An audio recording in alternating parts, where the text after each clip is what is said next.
Kita nak bercakap berkenaan dengan operasi yang dijalankan daripada Jabatan Pengangkutan Jalan dipanggil sebagai ataupun dinamakan sebagai Ops COVID-19, dan kita sudah sedia maklum bahawa terdapat 8 negeri yang telah pun menguatkuasakan PKP ini. Tetapi pada tengah malam ini 22 Januari 12:01 tengah malam ini ada 6 negeri yang akan menguatkuasakan PKP di tempat mereka masing-masing. Dan saya nak ucapkan terima kasih tahniah kepada pihak PDRM yang telah pun membuat pelbagai SGR di lokasi-lokasi penting, dan dengan itu juga pihak PDRM telah pun berkolaborasi bersama dengan JPJ untuk membuat sekatan jalan raya ini, dan untuk JPJ itu seperti mana yang dikatakan tadi, operasi itu dipanggil sebagai Ops COVID-19. Dan dengan itu, untuk bercerita lagi berkenaan dengan operasi ini, kita bersama dengan Datuk Zailani Hashim, Ketua Pengarah Jabatan Pengangkutan Jalan Malaysia. Assalamualaikum, Datuk.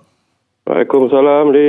Ya, okey. Baik, Datuk. Ya, mungkin Datuk boleh kongsikan tentang operasi yang telah pun dijalankan ini, ya, kolaborasi antara PDRM dan juga pihak JPJ ini bagi mengekang penularan COVID-19 ini. Silakan, Datuk. Pertama sekali, rakaman ucapan terima kasihlah kepada TV3 kerana memberi luang untuk saya bercakap sedikit tentang kolaborasi JPJ, warga kerja JPJ ini, ya, bersama PDRM. Sebab pada zahirnya kita sedia maklum pandemik COVID-19 ni nampak gayanya bukan semakin berkurangan, tapi semakin meningkat dan membimbangkan masyarakat. So, selaras dengan senario situasi semasa kita ni,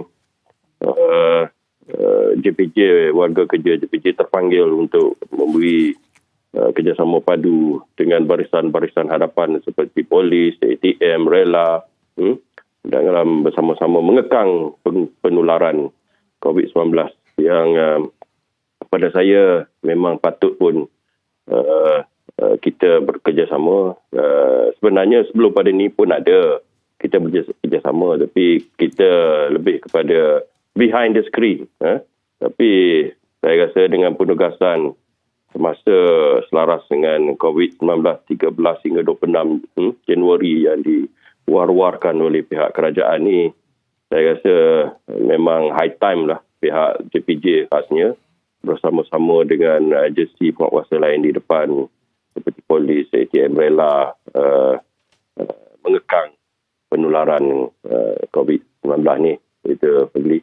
Ya, kita harapkan bahawa pelbagai agensi yang terlibat untuk mengekang penularan ini, saya rasa percayalah ya, kita dapat putuskan rantai ini. Tetapi Datuk, nak tahu juga mengapakah agaknya JPJ membuat operasi ini? Adakah disebabkan mungkin ketidakpatuhan ramai pengguna jalan raya yang tidak mematuhi SOP ini, atau bagaimana objektif operasi ini, Datuk? Memang jelas melalui statistik yang kita dapat, ramai yang memandang remeh isu kepatuhan pada SOP ini, Li. Jadi selaras dengan situasi macam saya war-warkan pada awalan tadi, keprihatinan masyarakat di dalam perkara ini memang kita tagih ya amat lah. Kita pohon ya amat supaya aspek penularan ini dapat kita kekang semaksimum yang boleh.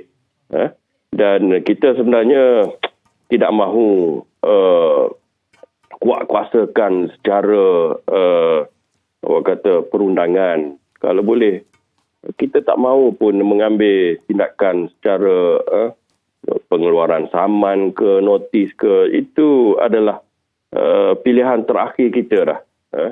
Yang mana kita berharap supaya elemen show of force kita di lapangan bersama dengan frontliners lain, agensi kuasa lain itu sedikit sebanyak akan memberi suatu signal yang jelas pada publik, pada masyarakat amnya, supaya melihat keprihatinan kerajaan terhadap pandemik ini seriuslah bersama-sama mengekang pandemik COVID-19 yang agak meruncing dengan statistik hariannya tak berkurangan dah sekarang ni. Bukan makin daripada 3 angka kepada 2 angka.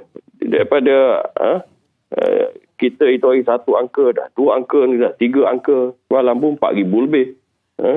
So, kita orang di warga kerja JPJ ni berharap melalui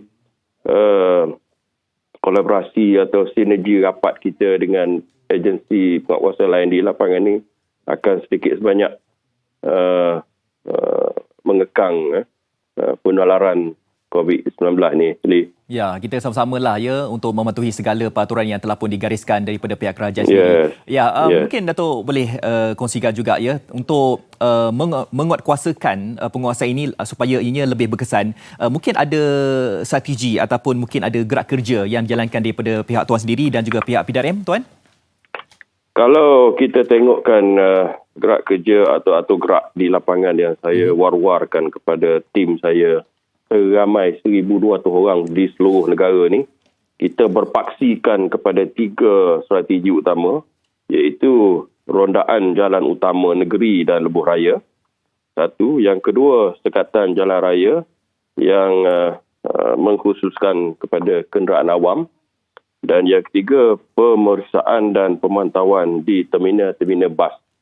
Sebab 3 elemen ini begitu penting yang perlu pihak JPJ pantau dan ambil tindakan, yang mana 3 aspek ini, strategi ini ramai kita tengok menjadi tumpuan-tumpuan masyarakat publik lah terhadap aspek kepatuhan kepada SOP yang digariskan oleh pihak kerajaan.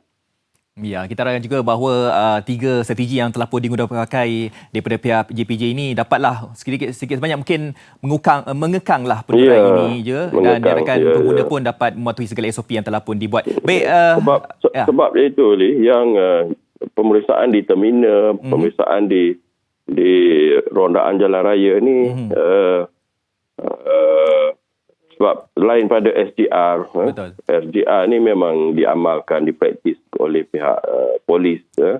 Tapi kita extendkan lagi kita punya gerak kerja atau gerak kita tu di terminal-terminal bas dan juga di lebuh raya yang mementingkan aspek rentas sempadan. Itu yang kita nak titik beratkan tu. Baik, betul. Baik, Datuk, terima kasih Datuk di atas masa yang diberikan kepada kami. Terima kasih Datuk. Ya, sama-sama. Okey, tahniah ya Datuk, KP baru, KPJ.